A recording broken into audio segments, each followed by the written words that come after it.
ভয় দেখাচ্ছে, আতঙ্ক তৈরি করছে। 2021-এ একে করেছে, এখন এসআইআর এর ভয় দেখে 26টাকে পার করার পরিকল্পনা করছে। এরা এদের রাজনীতির রুটি শাকছে, গরিব মানুষ মরে মরুক গে যাক, প্রেশান করে ভয় পাওয়ার কিছু নেই তাহলে। দেখুন, আমি বললাম রাষ্ট্রীয় এসআইআর যদি হয় ভয় পাওয়ার কিছু নেই, কিন্তু রাজনীতি এসআইআর যদি হয়, রাজনীতিকরণ যদি হয়, তাহলে ব্যাপকভাবে ভয়ের ব্যাপার আছে। মানুষের মৌলিক অধিকারকে কেড়ে নেবে। কালকে সুপ্রিম কোর্টের রায় কিভাবে দেখছেন? রাজনীতিকরণ যদি হয়ে থাকে, অন্যায় হয়েছে, যারা করেছে তাদের বিরুদ্ধে মানুষকে ঐক্য হতে হবে, কালকে আইনের আওতায় তাদেরকে নিয়ে আসতে হবে, আইনকে সামনে রেখে তাদের বিরুদ্ধে আমাদেরকে সংগ্রাম বিভিন্ন জায়গায় শক্তিশালী করতে হবে। বিভিন্ন জায়গায় দেখছি যে বিজেপির নেতারা তারা কিন্তু আর কি ফর্ম 7 নিয়ে যাচ্ছে ভোট নাম কেটে দেওয়ার জন্য, বিভিন্ন জায়গায় আর কি ব্যাগ তারা আর কি মানে ফর্ম নিয়ে যাচ্ছে, এটা কিভাবে দেখছেন?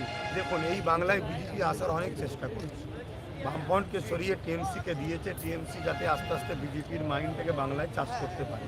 কিন্তু এতদিন ধরে 15 বছর হয়ে গেছে এই বাংলাতে কিন্তু সেভাবে বিজেপিকে চাষ করতে টিএমসিও ব্যাক ফুটে যাচ্ছে।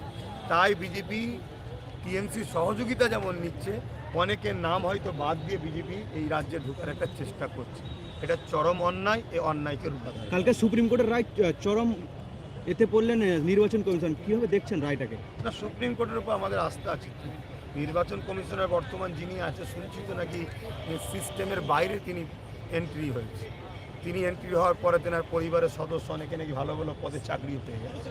তাহলে এখানে তো প্রশ্ন একটা উঠতে পারে যে এক সংবিধানকে মান্যতা দিচ্ছে না কোনো একটা বিশেষ দলকে এরা মান্যতা দিয়ে কাজ করছে, এটা প্রশ্ন উঠতে পারে। থ্যাংক ইউ, ঠিক আছে, ধন্যবাদ। দর্শক দেখতে পাচ্ছিলেন যে এতক্ষণ আপনার সিদ্দিকী তিনি কিন্তু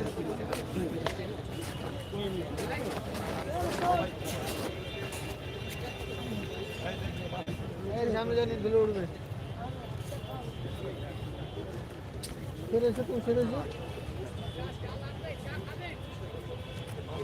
ঠান্ডা কমে গেছে তো, ঠান্ডা কমে গেছে, ওই জন্য চাইছে না।